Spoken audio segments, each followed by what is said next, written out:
Berarti mending TAB ya, Pak?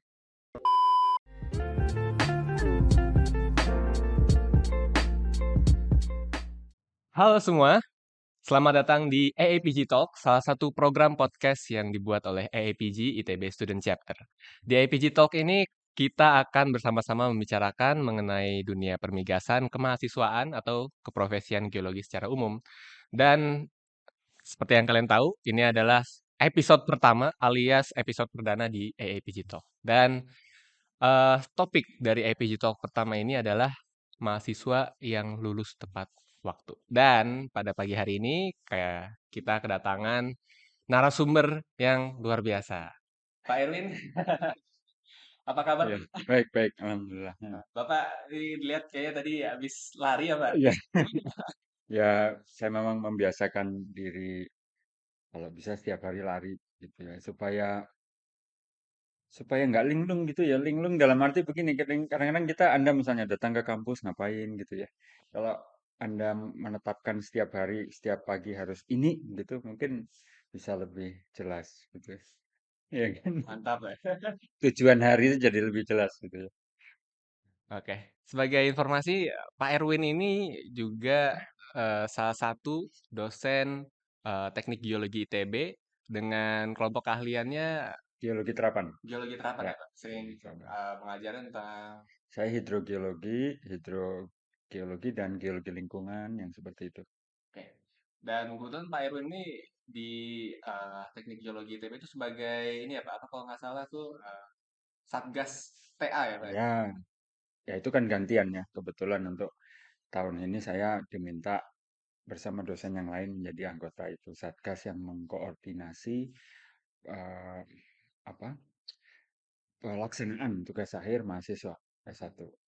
Tapi kalau secara umum eh, apa job desk-nya atau tugas Satgas TA apakah di sini Oh, atau oke. seperti Jadi apa Pak? ya terus terang saya nggak pernah lihat SK. Jadi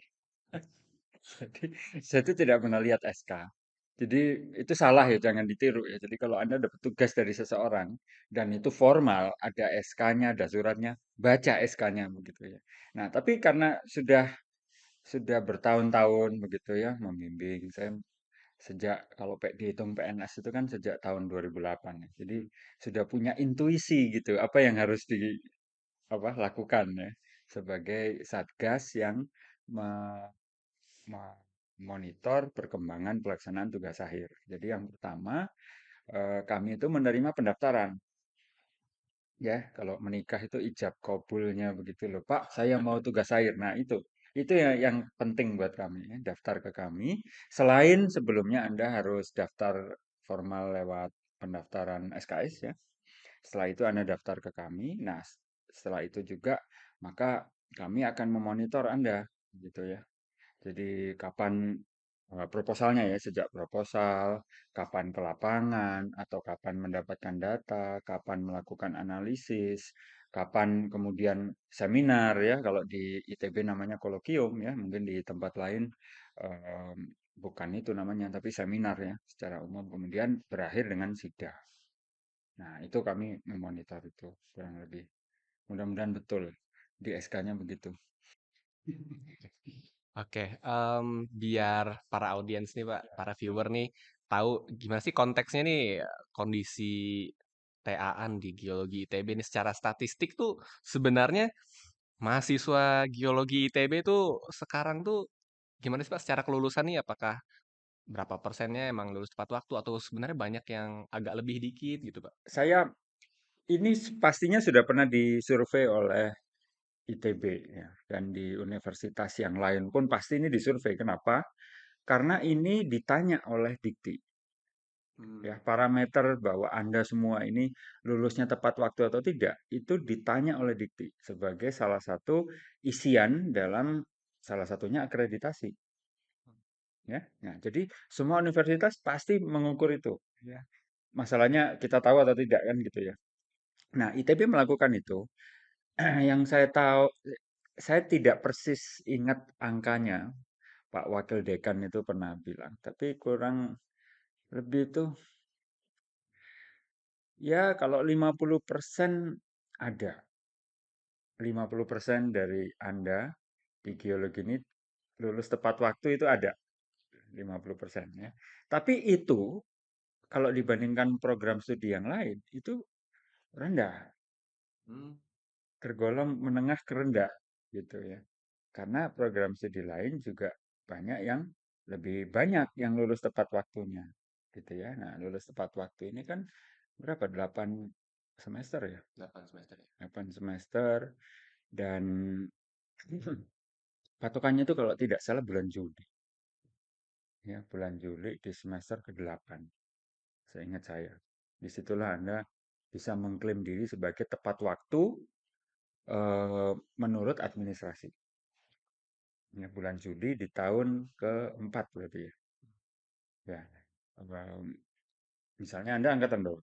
Saya angkatan 2020. 2020, maka Anda itu yang disebut bahwa ARIK ya Anda ya. Ya, ARIK itu lulus tepat waktu adalah ketika Anda lulus paling lambat bulan Juli 2024. Juli 2024. Nah, lewat Juli, walaupun dari tahun masih 4 tahun, tapi dari sisi administrasi tidak tepat waktu, walaupun tidak meleset jauh begitu ya. Nah, masalahnya adalah di awal saya tekankan keburu lupa bahwa tugas akhir itu dilaksanakan habisnya itu hanya dalam waktu 1 semester. Jadi ketika Anda ngambil kuliah atau SKS tugas akhir, maka dalam semester yang sama Anda harus selesai. Hmm. Gitu. Karena kalau tidak, ya harus ngambil lagi gitu. Seperti mengulang kuliah.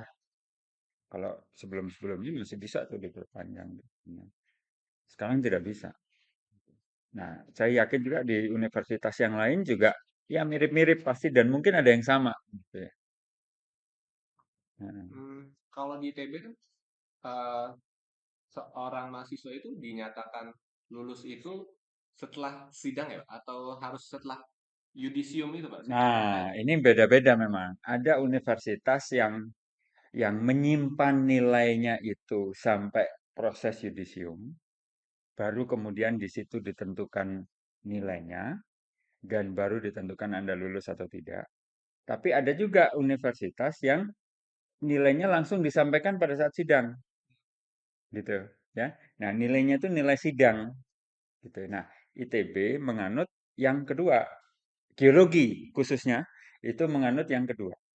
Jadi ketika Anda sidang, ada nilai keluar, ya. Nah, asumsinya adalah Anda tidak punya masalah dengan nilai-nilai sebelum tugas akhir ya. Maka kan tinggal di drop angka nilai tugas akhir, maka mestinya Anda lulus kan. Nah, karena ada juga proses yang seperti itu. Jadi nilai Anda sidang itu akan diolah dulu, disatukan dengan nilai-nilai yang lain, maka muncul nilai formal bahwa Anda sudah lulus. Itu biasanya di yudisium memang. Tapi kan Anda bisa sidang itu kan sudah dengan screening, dengan penyaringan ya, bahwa SKS Anda sudah nol, tidak ada yang maksud saya tidak ada SKS non tugas akhir yang belum diambil, nilai-nilainya sudah tidak ada yang kan begitu. Maka mestinya ya lulus. Kalau sidangnya lulus kan begitu. Ya. Oh, oke. Nah, berarti secara administratif ya, Ya. eh, misalkan sidang TA-nya itu Pak, dia itu sudah di bulan Juli lah, maksudnya atau Juni gitu ya, misalkan sidangnya itu. Nah, berarti eh, seorang mahasiswa itu nggak harus untuk apa di geologi umumnya, khususnya gitu ya, apa dia itu dinyatakan lulus setidaknya setelah sidang lah ya, dia Ya, udah lulus gitu ya, ya. ya. Nah, jadi nggak perlu khawatir gitu ya, misalnya kalau nggak ada wisuda Juli gitu kan sekarang. Ya. Oh, ini Anda menghubungkan antara sidang dengan wisuda. Oke, jadi sebenarnya ya kalau dari sejak awal saya masuk dan sebelum-sebelumnya sidang itu memang hanya 2 kali. Wisuda itu hanya 2 kali. Bulan Oktober itu. Sebentar. Malah hanya sekali. Wah, sesekali itu Pak. Hanya sekali. Itu di tahun berapa Seingat tuh? saya ya.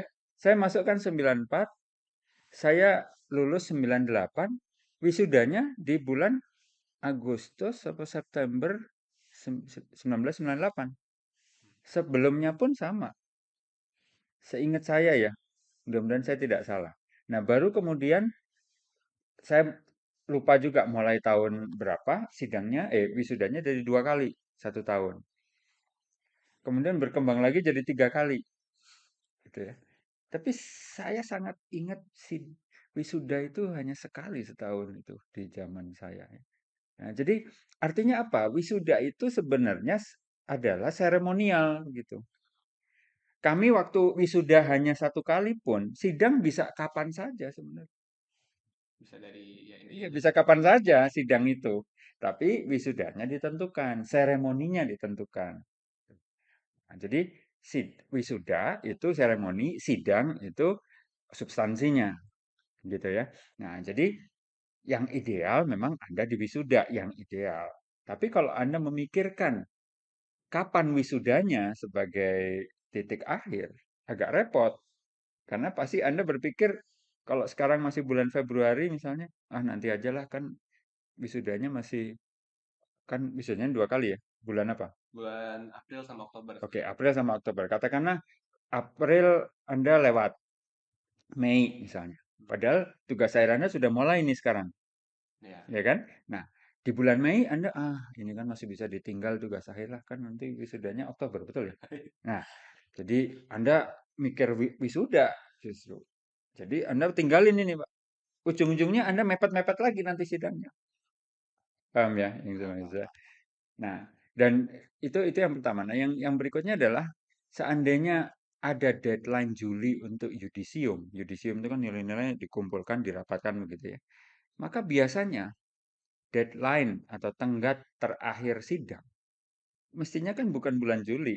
Nah, itu harus hati-hati. Bisa saja masuk ke bulan Juni. Hmm. Jadi antara tanggal itu di bulan Juni sampai tanggal tertentu di bulan Juli, tidak ada proses sidang lagi. Ya kan? Kalaupun Anda sidang di antara tanggal itu, maka akan masuk ke periode yang berikutnya. Bisa dipahami ya? Oke. Ya, gitu. Jadi pola pikir yang benar gitu ya, Pak. Itu Ya. mikirin sidangnya kapan. Sidangnya kapan? Gitu. Jadi Anda, menurut saya yang betul adalah pikirkan substansi, jangan seremoni. Karena kalau Anda lulus di luar negeri, itu banyak juga yang acaranya kecil-kecilan, tidak dirayakan besar. Ya seperti ulang tahun aja, ada yang dirayakan besar-besaran, ada yang dirayakan kecil-kecilan, kan gitu, sama saja ini gitu. Saya Ya, pola pikirnya berarti termasuk yang salah dong ya, Pak. salah. Saya ini mimpinya Ya, adalah ya, ya, gimana, April, gimana? Pak. Heeh. Jadi wisuda April. Nggak apa-apa mikir begitu. Nah, Nggak apa-apa. Nanti kalau dalam percakapan selanjutnya nanti bisa kita kembangkan ya. Nggak masalah Anda memikirkan wisuda. Tapi setelahnya harus ada runutannya, memikirkan apa lagi gitu. Kalau Anda memikirkan tanggal wisuda, seolah-olah hari terakhir itu seminggu sebelum wisuda. Masih bisa sidang. Padahal kan kenyataannya tidak begitu. ya, Gitu ya. Kan mungkin 2 minggu gitu ya, Pak. 2 minggu sebelum wisuda ya langsung yang sidang gitu ya, Pak. bisa lebih dari Bisa 2 minggu. sebulan mungkin gitu ya. Bisa. Karena ada proses yudisium kan sebelum wisuda. Ya, jadi Anda harus selain mengamati tanggal wisuda, Anda juga harus mengawati tanggal, yang penting adalah tanggal hari terakhir sidang. Nah, itu buat yang lain juga yang tidak di ITB, itu kalender akademik pasti ada. Nah, itu harus Anda ambil, Anda download, Anda ambil, Anda tanya gimana caranya, Anda harus punya itu. Yang Anda tandai adalah hari terakhir sidang yang berhubungan dengan wisuda di bulan yang Anda inginkan. Gitu. Kalau Anda pengen wisuda April, maka Anda cari sidang terakhir untuk bulan April. Nah, gitu. Iya, Untuk wisuda bulan April, gitu. oke, jadi wisudanya itu end game-nya, tapi yang penting itu sidangnya gitu ya kapan ya, Pak? Sidangnya. Oke, jadi misalkan saya mau wisuda April, oke, lihat dulu sidang terakhir paling terakhirnya itu kapan Ya, gitu, biar bisa ya. wisuda April gitu ya. Betul. Nah, tapi nanti juga penting ini dalam percakapan ini. Kenapa Anda tidak boleh menargetkan sidang di hari terakhir? Boleh tuh, Pak. Kenapa tuh, Pak? Hmm? Kenapa kenapa nggak boleh Oke, gitu? ini jadi saya yang nanya sendiri. Ya, Nah, jadi eh, hari terakhir sidang, Anda bayangkan ya, katakanlah hari ini hari terakhir sidang. Nah, yang namanya jam kerja itu kan, yang normal kan jam 9 sampai jam 5. Jam 9 sampai jam 5. Nah, jam 9 sampai jam 5 dibagi 2. Jadi kan sesinya ada 9.11, jam 11 sampai jam 1, jam 1 sampai jam 3, jam 3 sampai jam 5. Jadi sebenarnya efektif dengan kondisi normal itu hanya ada 4 sesi Hmm. yang bisa dipakai untuk sidang. Ya, 4 sesi. dikalikan ruangannya kita punya berapa ruangan untuk sidang? Katakanlah dua. Jadi masing-masing 4 dan 4. 8. 8 sesi. Nah, terlihat seperti banyak. Terlihat seperti banyak 8 sesi itu. Tapi sekarang Anda pikirin, siapa yang hadir di ruangan sidang itu?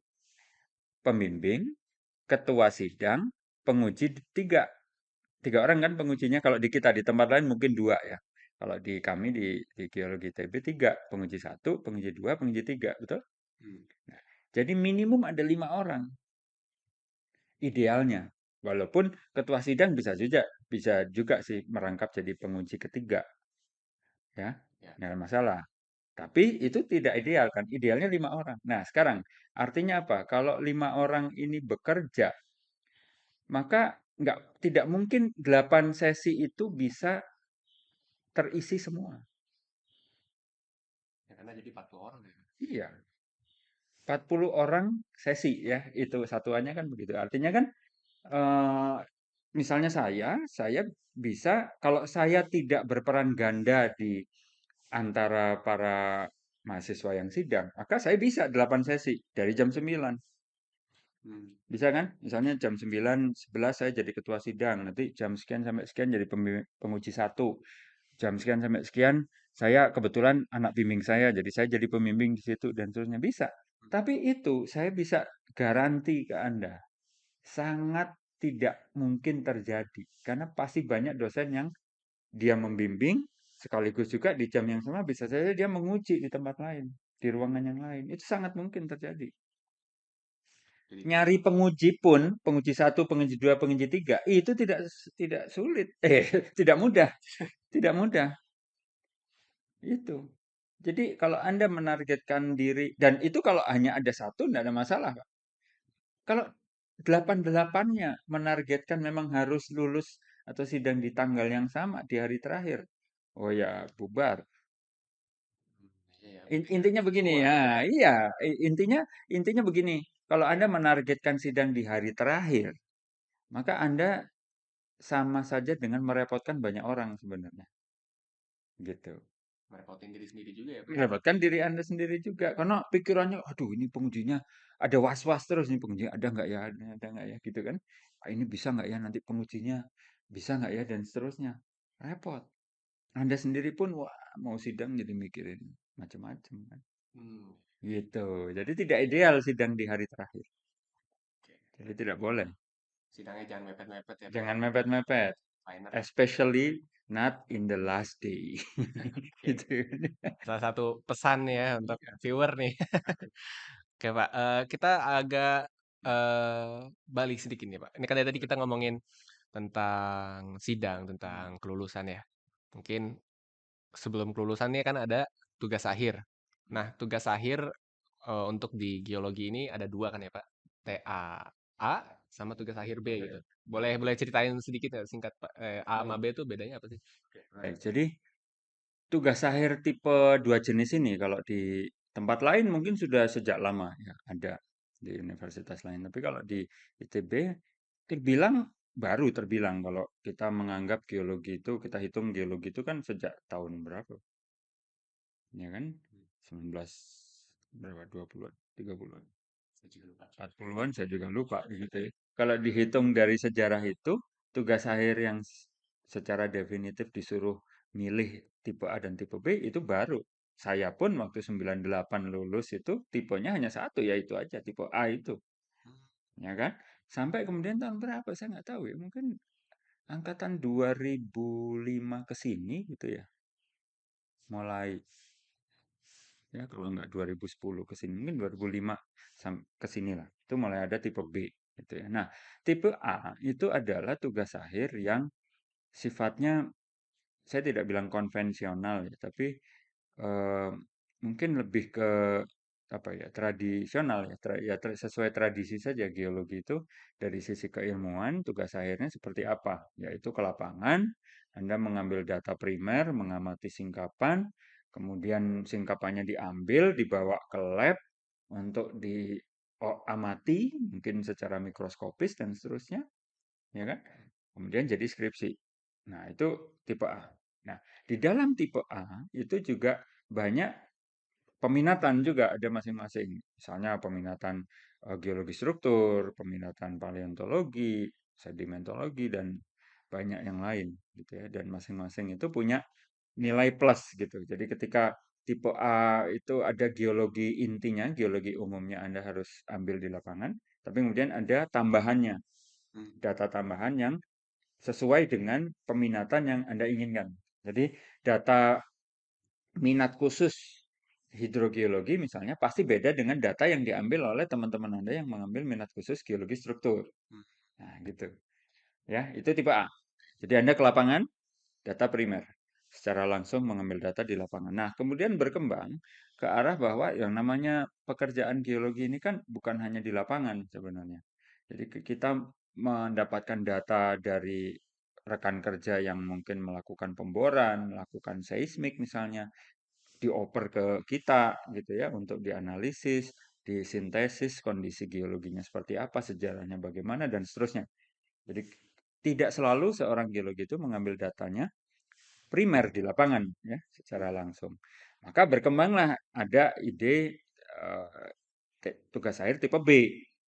Nah, tipe B itu yang sifatnya tadi seperti yang saya sudah sampaikan. Jadi Anda menerima data yang sudah jadi, gitu ya. Bisa apapun datanya, ya kan? Nah, ada subnya lagi. Sebenarnya untuk tipe B, Anda juga bisa ke lapangan tetap. Oh gitu ya. Seperti tipe A, bisa hanya diperdalam observasinya. Jadi misalnya untuk tipe A, misalnya ya, tugas akhirnya hidrogeologi misalnya peminatannya. Maka kalau tipe A kan Anda ke lapangan mengamati geologinya secara lengkap dulu, baru mengambil data hidrogeologi. Betul ya? Nah, kalau di tipe B, Anda juga bisa ke lapangan. Tapi yang Anda amati dibalik mayoritas data hidrogeologinya. Bukan. Gitu. Data geologinya itu ya data geologi intinya itu bisa Anda ambil sambil jalan, tapi fokusnya itu lebih mungkin 8 7 mungkin 70-30 ya. Itu yang 70% data hidrogeologinya, data minat khususnya gitu. Jadi misalnya contoh lain, misalnya Anda melakukan tugas akhir paleontologi misalnya. Maka Anda lebih banyak mengamati fosilnya di beberapa lokasi yang menarik. Tapi geologi umumnya itu Anda bisa amati sendiri dengan sampel yang lebih sedikit atau Anda bersandar kepada pemetaan yang sudah dilakukan oleh orang lain. Gitu. Jadi dibalik. Jadi sekali lagi kalau tipe A itu hanya satu jenis pengamatan geologi lapangan secara langsung dengan apa namanya banyak peminatan. Kalau tipe B, Anda bisa milih dua, mengerjakan data yang sudah jadi, menganalisis data yang sudah jadi, atau Anda mengambil data yang secara langsung di lapangan juga bisa dengan lingkup yang lebih dalam dan fokus gitu ya. Jadi di universitas lain bisa saja sama, bisa saja beda. Tapi kalau yang di teknik geologi itu dibedakan masih sampai hari ini. Tipe B itu 3 SKS, tipe A 5 SKS gitu ya. Kenapa tipe A lebih besar? Karena ada bobot observasi di lapangan secara langsung gitu. Jadi sebenarnya kalau kalau dibikin analogi sebenarnya ya, ya ke lapangannya itu ekuivalen dengan 2 SKS sebenarnya. Tiganya. Tiganya untuk studio ya. Jadi untuk analisis di studio di lab itu 3 SKS ya. Sebenarnya kalau kita pakai filosofi bahwa tipe B itu sifatnya mendapatkan data langsung yang sudah jadi, maka masuk akal kan? Tidak ke lapangan, maka 2 SKS-nya jadi tidak ada. Tersisa tinggal 3 SKS gitu. Sementara yang tipe A perlu tambahan SKS untuk lapangan, 2 SKS gitu kurang lebih lah. Ya. Berarti mending TAB ya, Pak? Nah, kalau dari sisi SKS, tergantung. Nggak tahu. Kalau saya begini, ini kita bicara strategi ya. Ini kita bicara strategi. Kalau Anda berpikir ingin SKS-nya rendah, artinya beban kerja Anda tidak tinggi dan tidak perlu ke lapangan, ya TAB, ya kan? TAB, nggak ada lagi pilihannya, ya kan?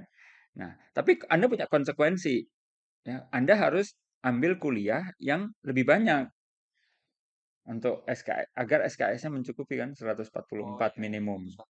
Ya, lulus jadi ya. S1 itu kan kalau di ITB untuk lulus S1 itu 144 SKS-nya, gitu kan? Nah, minimum ya bisa lebih. Nah, kalau Anda mengambil kuliahnya tidak cukup dan ternyata Anda mengambil tugas akhirnya B, maka bisa jadi kurang SKS untuk menuju 144, gitu kan ya? Nah, ada konsekuensi itu. Kita belum bicara substansi nih, ya. Nah, tapi kalau Anda merasa, oke, saya senang ke lapangan, saya tugas apa kuliahnya juga nggak terlalu senang, saya sebenarnya terlalu banyak kuliah misalnya, ya lumayan kan mengurangi 2 SKS kan bedanya dengan tipe B kan. Jadi 2 SKS, Anda nggak perlu ngambil sebagai kuliah, Anda langsung bungkus sebagai tugas akhir 5 SKS kan gitu. Eh, Kayak mungkin perkonteksan tentang TA ini Ya, udah lumayan lengkap nih, Pak. ya. Nah, eh kalau Bapak lihat mungkin Bapak tahu nggak kira-kira statistiknya nih dari kita kaitkan dengan yang awal tadi TAA dengan TAB, mahasiswa yang lulusnya lebih cepat tuh kira-kira yang mana, Pak? Itu kira-kira catat nggak ya, Pak, kayak gitu? Ya sebenarnya tercatat sih. Tercatat. Itu tercatat bisa. Cuman tidak secara ini juga mungkin kekurangan kami ya. Itu data masih ada karena tugas akhir pada saat tugas akhir ada kolom yang diisi tugas akhirnya tipe apa, lulus nilainya berapa dan pasti terekam juga kan riwayat studi Anda. Betul ya?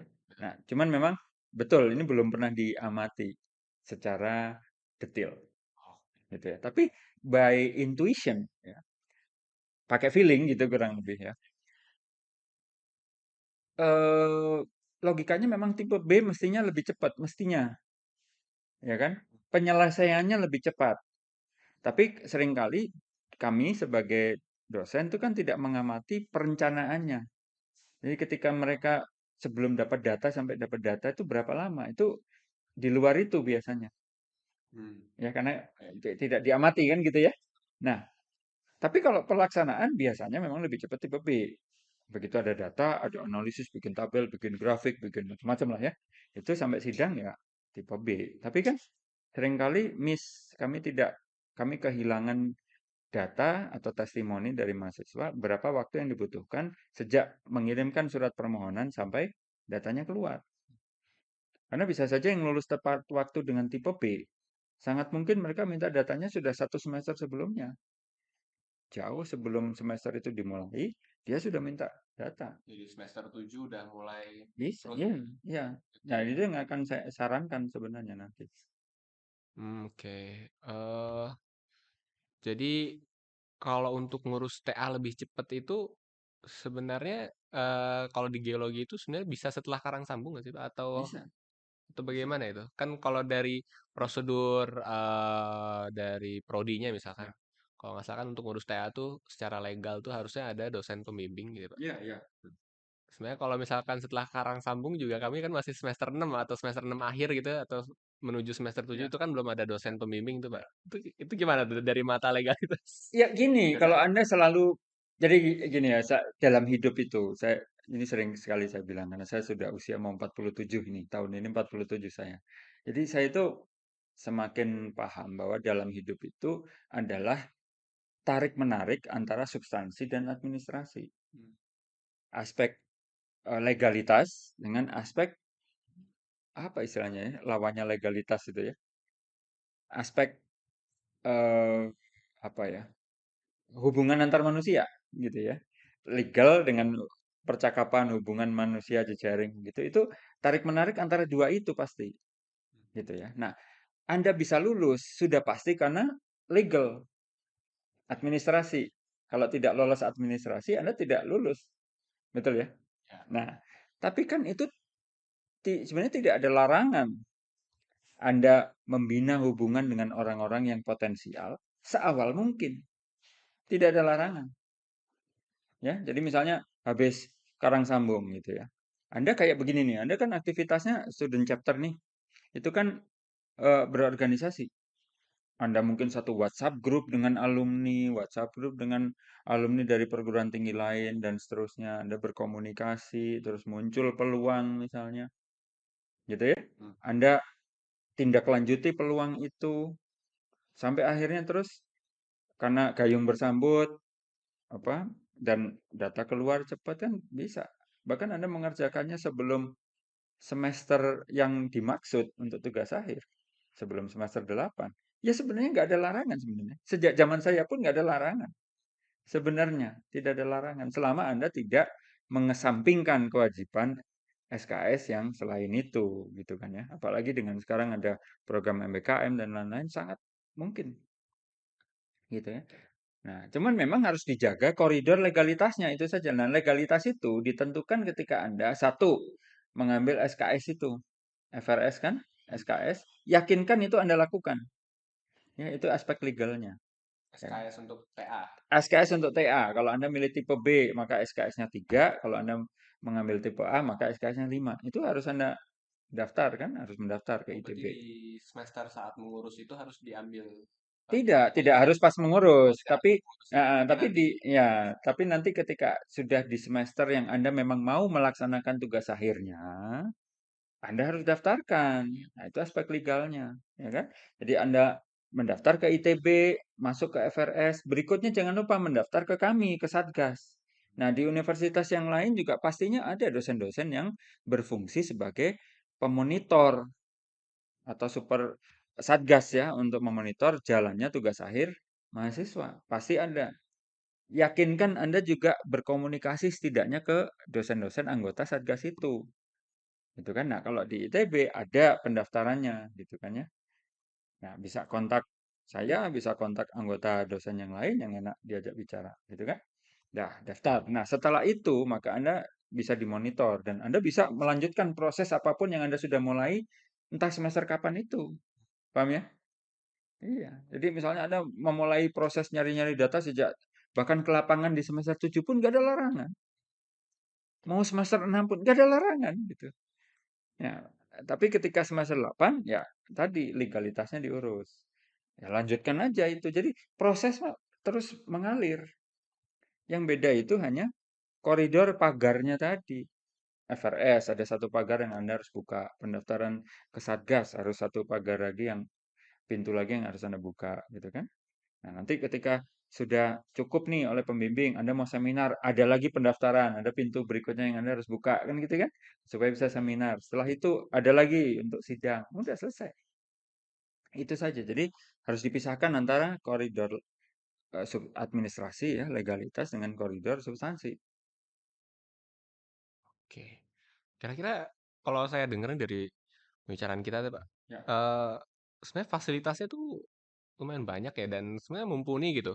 Tapi ya, kenapa tadi kan Bapak bilang ya 50% nyampe lah, tapi itu termasuk angka yang kecil ya. gitu. Kira-kira mahasiswa geologi TB ini khususnya tahu nggak sih tentang ini? Terus apa sih kira-kira yang menghambat mereka itu kenapa nggak Nah, lulus tepat waktu? oke. Nah, kalau kalau urusan urusan tugas akhir apa namanya prosedurnya, ya mestinya mereka harusnya tahu mestinya karena kan ada dosen wali, ada dosen pembimbing. Karena kan begini ya, tadi mundur sedikit ke masalah dosen pembimbing.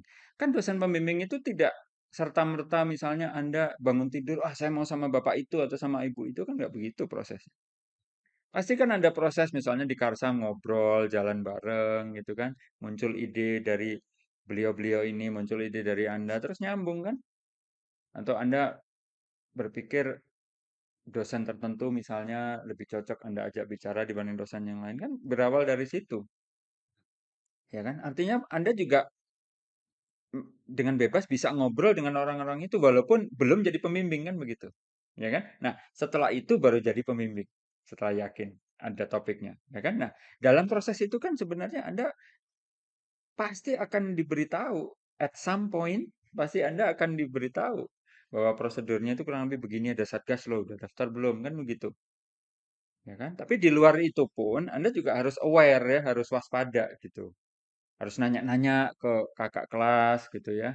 Makanya sering-sering kalau lagi sidang, lagi seminar tuh datang, bukan hanya untuk nonton, enggak, untuk nanya-nanya hal seperti itu. Sama bapak itu enak enggak? Sama ibu itu enak enggak? Gitu. Hmm. Ya kan? Jadi badan kita, kepala kita itu kan sudah dibawa ke suasana sidang tugas akhir, Pak. Walaupun Anda belum melakukan itu loh, ya kan? Nah, Itu yang kurang menurut saya di mahasiswa itu seringnya. Jadi seolah-olah tugas akhir itu ya kayak ganti semester jebret, masuk, oke saya mau tugas akhir, nggak begitu juga. Bisa juga begitu, tapi agak sulit kalau Anda melakukannya secara spontan ya. Harus pelan-pelan dari awal. Gitu. Nah, dengan cara seperti itu maka nanti mestinya prosedur itu diketahui. Gitu kan ya. Nah, yang berikutnya masalah fasilitas. Ya pasti mahasiswa sudah tahu kok sehari-hari ke kampus. Kalau sehari-hari ke kampus kan begitu ya. Kalau sering ke kampus kan gitu. Pasti tahu fasilitasnya. Lab ini punya alat apa, lab itu punya alat apa. Kalau nggak punya alat pinjam kemana. Kalau nggak punya alat itu kontak siapa. Pasti ada. Itu juga gunanya Anda dekat-dekat sama kakak kelas. Ya kan? Nah, jadi tersisanya apa nih? Kan Anda tadi nanya, kok bisa tepat waktu itu masih rendah? Satu-satunya yang di diri mahasiswa sendiri. Ya selain pastinya pembimbing juga punya andil ya, karena banyak juga pembimbing yang ya karena kesibukan dan lain-lain begitu ya. Atas nama rekan-rekan saya mohon maaf begitu. Tapi kan intinya Anda sebagai mahasiswa itu harus menjamin juga bahwa bolanya itu tidak di Anda gitu. Kalau sesuatu terjadi, Anda harus bisa mempersiapkan diri agar tidak ada orang yang bisa bilang Anda nggak kerja, gitu loh kurang lebih. Paham ya? Gitu. Jadi kan bola di Anda itu harus semaksimum mungkin Anda mainkan. Supaya kalau kondisinya ideal, maka bola yang dimainkan oleh pembimbing, oleh petugas administrasi ya, tendik begitu, itu bisa bergabung, enak, lancar, ya kan? Tapi kan ada juga situasi bolanya di pembimbing tidak dimainkan, bolanya di yang lain tidak dimainkan, ya kan? Maka satu-satunya kan Anda harus memainkan bola Anda sendiri supaya nggak ada lagi orang bisa nyalain Anda kan begitu ya? Gitu. Itu harusnya begitu ininya pola pikirnya begitu, ya. Tapi ya tadi saya bilang bola itu ada di mahasiswa, ada di pembimbing juga. Nah, itu yang memang juga di kami harus banyak perbaikan ya, saling mengingatkan di antara dosen pembimbing juga perlu begitu ya. Tapi yang penting Anda sendiri ya. Bola yang dimainkan keluarga itu juga perlu. Masalah kan banyak Pak di tengah jalan. Gitu. Jadi ya, kami sebagai mahasiswa tuh harus proaktif, harus planning lebih jauh ya, Iya, dan lebih matang. iya. Dan jangan sampai tadi seperti kata Pak Erwin tuh bolanya terombang-ambing nggak jelas kemana. Iya. Harus Memang terlihat seperti hal yang klise ya, klise misalnya Anda harus konsentrasi perencanaan. Tapi ketika melaksanakan sebenarnya tidak harus terlalu klise juga gitu. Anda bisa sering-sering datang ke kampus, sering-sering ikut seminar atau kolokium, sering-sering menungguin senior yang sidang misalnya. Kan jadi tahu, oh layoutnya sidang itu ruangannya kayak apa sih, kan gitu ya. Nah, itu kan jadi tahu, Pak. Anda sering-sering melakukan itu, sering ngobrol aja. Asal sering ngobrol aja, menurut saya nggak terlalu berat itu dilakukan, ya nggak terlalu seperti orang tua lah gitu loh. Ini planningnya harus ini, planningnya harus ini gitu. Nggak harus ditulis apa namanya baku itu ya, nggak begitu. Yang penting Anda sering ke kampus, sering ngobrol, terbuka dengan orang, maka semuanya akan informasi akan datang sendiri ke Anda, gitu. udah ngobrol kira-kira hampir sejam nih Pak ya, nggak Nah, kerasa nih Pak. nah, Mungkin karena Bapak ada urusan lain, kira-kira ini kata-kata penutup nih, kata-kata mutiara dari Pak Erwin. Untuk viewers nih ada dari ya, yang angkatan nonton 20, oh angkatan 20, oke, 21, oke, mungkin 19 juga ada Pak nanti Pak. Nah, ya, ini untuk yang 19 nih untuk atau mungkin ya, angkatan 18 masih itu ya, ya, untuk dari teman-teman lain yang ya, di luar ITB juga mungkin ya. nonton gitu Pak. Tapi Oke. masih secara umum nih. Ya, jadi Gimana Pak? yang pertama terima kasih bagi yang ada di sini ada Yulma, ada Arik, ada Gantis, ada siapa yang di situ? Rizky Pak. Rifki. Oh ya, yang kemarin ngobrol sama saya. Ada Rifki gitu ya. Anda bisa menyempatkan bikin hal seperti ini tuh seharus saya acungi jempol. Karena bagi yang nonton ya, ini tuh ada kamera satu, dua, tiga, tiga kamera, ada dua mic. Saya aja nggak pernah bikin acara seserius ini gitu. Ya, jadi satu itu yang saya harus apresiasi. Yang kedua, yang namanya tugas akhir itu anggaplah jadi salah satu kuliah. Ya, nah selama ini mahasiswa itu memang menganggap tugas akhir itu bukan kuliah seolah-olah. Enggak, tugas akhir itu jadikan seolah-olah itu kuliah justru. Jadi Anda ke kampus setiap hari, Anda ke lab mengerjakan kalau misalnya datanya sudah ada gitu ya. Maka lakukan seperti kuliah aja. Nggak ada bedanya.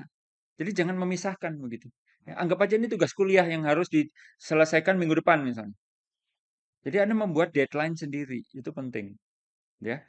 Itu yang kedua. Yang ketiga, bahwa yang namanya tugas akhir itu modalnya adalah tadi Anda itu harus cair begitu ya, fleksibel begitu ya, sering ke kampus, sering tadi sudah saya sampaikan ngobrol dengan kakak kelas, temenin sidang, datang pas seminar gitu ya. Dengan sering nongkrong di kampus itu juga kadang-kadang tugas akhir itu bisa datang dari orang yang lewat, Pak.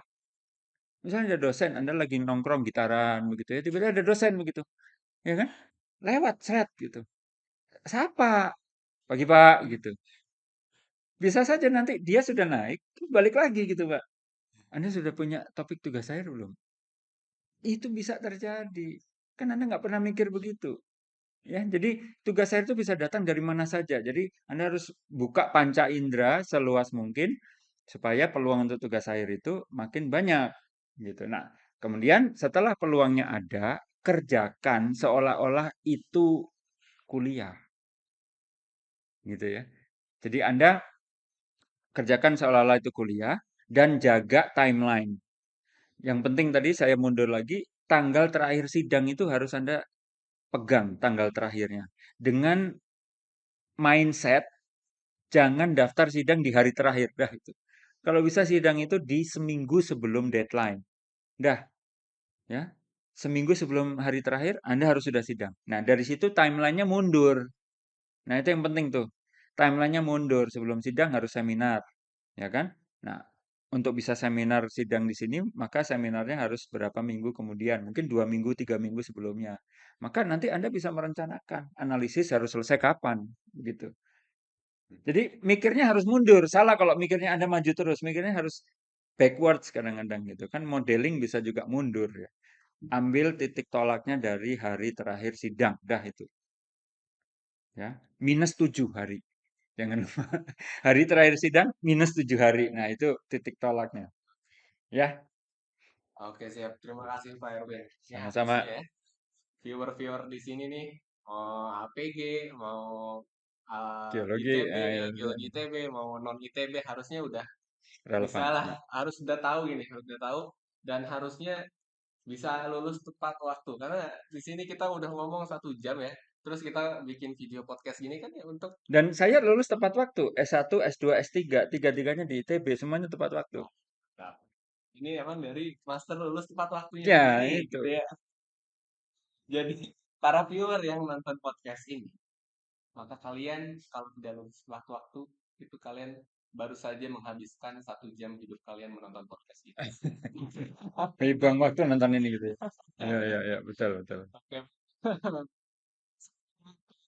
Podcast pada kali Ya, ini dari kami ya ya, tim APG juga ingin mengucapkan terima kasih banyak ya kepada Pak Erwin udah menyempatkan dengan waktunya senang hati. menjadi pembicara pada APG Talk pada episode pertama nih Pak, Ya. episode perdana kami. Eh dan pesan-pesannya jangan lupa untuk nonton APG Talk episode kedua. See you in the next episode. Thank you.